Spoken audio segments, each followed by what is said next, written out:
I knew something was wrong the second my aunt grabbed my arm at my cousin Olivia's wedding and whispered, "Please tell me your stepmom isn't wearing that." I frowned. Wearing what? Her eyes widened. She's in white, not cream, not ivory, white. My stomach dropped. I rushed toward the ballroom entrance, hoping she was exaggerating. She wasn't. There stood my stepmother, Denise, smiling, posing, wearing a massive white gown covered in lace and pearls, and somehow it was even more eye-catching than Olivia's elegant dress. I immediately ran to find my cousin Ethan. He was fixing his tie when I burst into the room. "Ethan, you've got a serious problem." He laughed nervously. "What now?" Denise showed up in a wedding gown. His smile vanished. After 8 years together, months of planning, and nearly 300 guests arriving, the last thing he needed was another stunt from his mother, because attention was her oxygen. When Ethan graduated from law school, she spent the entire celebration telling everyone how she sacrificed her own dreams for him. When my brother opened his restaurant, she somehow made the newspaper interview about herself. Eventually, everyone learned to manage her. Some family members stopped inviting her. Others simply stopped sharing important news. Then Ethan met Sophie, a pediatric nurse with the patience of a saint. She treated Denise with kindness even after years of insults. But Denise couldn't stand losing control. She interrupted vacations with fake health scares, called Sophie temporary. And during the engagement dinner, she cried so loudly that strangers thought someone had died. Still, as the wedding approached, she promised she'd changed. She even agreed to wear the emerald dress Ethan bought for her. Apparently that was a lie. When I returned to the ballroom, she was standing near the flower arch, laughing and showing off her train to shocked relatives. "Oh, this?" she said proudly.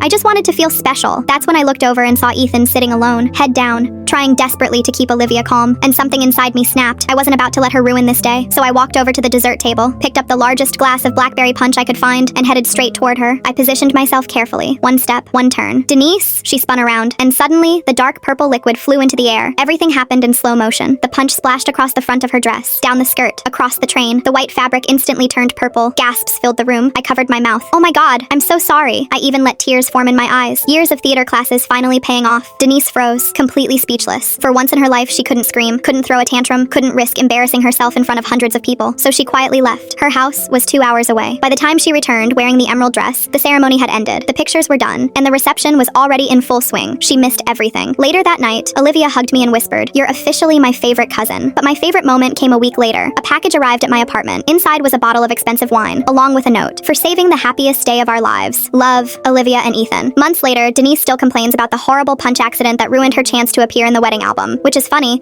because she spent years trying to become the center of attention, and in the end, she wasn't in a single picture.